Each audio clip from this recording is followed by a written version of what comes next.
Salam jas merah, jangan sekali-sekali melupakan sejarah. Hai, kembali lagi sama saya di sini akan review buku ajar geografi dan ilmu sejarah yang ditulis oleh Rusti Effendi. Kemarin kita membahas isi dari bab 1 itu apa saja. Nah, kali ini saya akan review isi buku pada bab 2-nya. Bab 2 seputar teori dan pemikiran sejarah. Pemahaman tentang teori. Teori merupakan hulu atau sumber suatu prosesi ilmiah. Cara pengujiannya adalah melalui prosedur penelitian dengan menggunakan asumsi atau hipotesis. Kemudian diuji atau dibuktikan berdasarkan data-data yang dikumpulkan. Jika hasil uji hipotesis benar, teori dapat dipertahankan. Tetapi apabila ternyata hipotesis tidak terbukti, maka penelitian bisa dilanjutkan dan akhirnya dapat menciptakan sebuah teori baru. Adapun fungsi teori-teori itu antara lain seperti yang dikemukakan oleh Sujono sebagai berikut. Sebuah teori berguna untuk lebih mempertajamkan atau mengkhususkan fakta yang hendak diteliti atau diuji kebenarannya. B. Teori sangat berguna dalam mengembangkan sistem klasifikasi fakta, membina struktur konsep-konsep, serta mengembangkan definisi. C. Teori bisa merupakan suatu ikhtisar dari suatu hal-hal yang telah diketahui serta telah diuji kebenarannya yang menyangkut objek yang akan diteliti.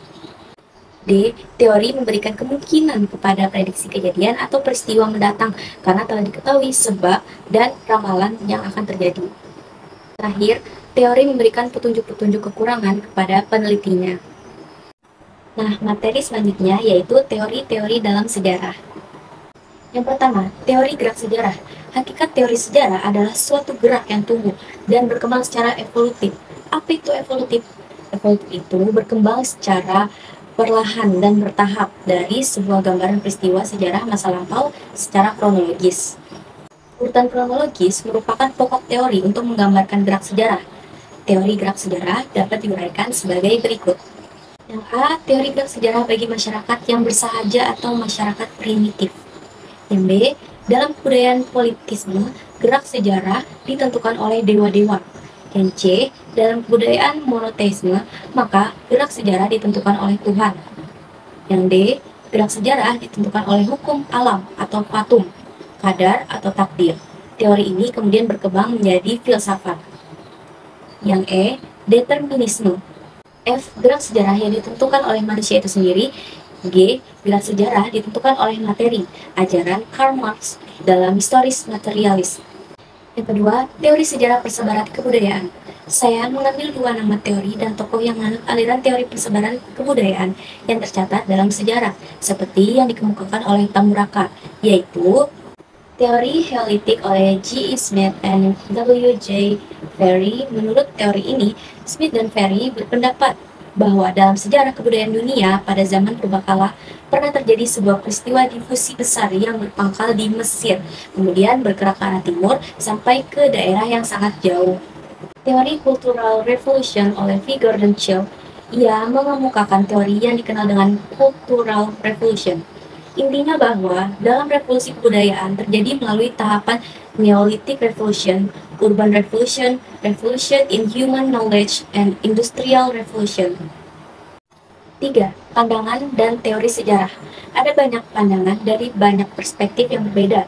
Saya akan menjelaskan satu dan menyebutkan beberapa pandangan serta teori yang tercantum pada buku Rusdi Effendi.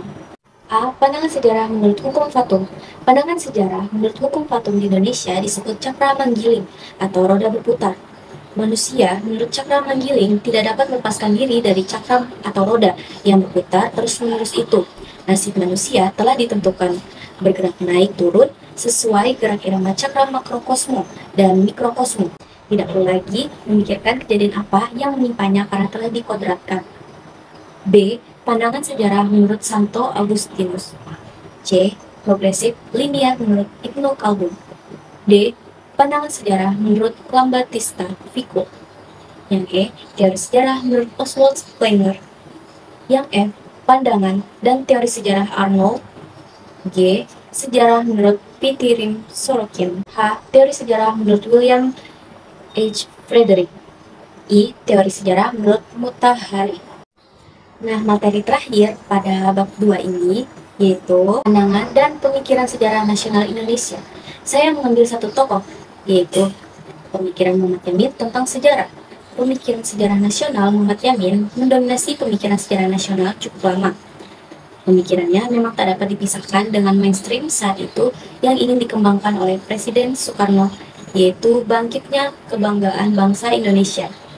Pemikiran sejarah nasional seperti ini memang kemudian menimbulkan banyak kritik. Pemikiran Muhammad Yamin dalam filsafat sejarah.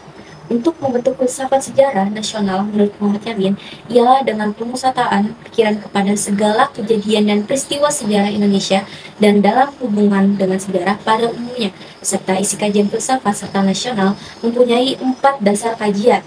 Yang pertama, kebenaran. Tujuan filsafat adalah kebenaran. Yang kedua, sejarah Indonesia. Berkaitan dengan sejarah Indonesia, Muhammad Yamin menyatakan yang menjadi objek filsafat sejarah atau yang ditafsirkan adalah sejarah Indonesia. Ketiga, tafsiran sintesa. Menyangkut tafsiran sintesis menurut Muhammad Yamin, bahwa tafsiran sejarah yang sintesis menjamin timbulnya sejarah Indonesia yang umum dengan menghindarkan berat sebelah, sehingga lepas dari gambaran ialah terhadap masyarakat pada zaman lampau, melainkan menjamin timbulnya cabang filsafat bagi sejarah dalam zaman pembangunan. Dan yang keempat, nasionalisme Indonesia. Dalam hal nasionalisme Indonesia, Muhammad Yamin menyatakan ada 3 corak kepada filsafat sejarah. Di antaranya corak pertama, yang menjadi corak tafsiran, ialah sejarah Indonesia. Corak yang kedua, menafsirkan kejadian sejarah adalah sesuai dengan jalan pikiran orang lain atau bangsa Indonesia yang telah bebas merdeka dan yang tidak terikat rasa rendah atau berpemandangan sempit di dalam ruang pikiran yang terbatas.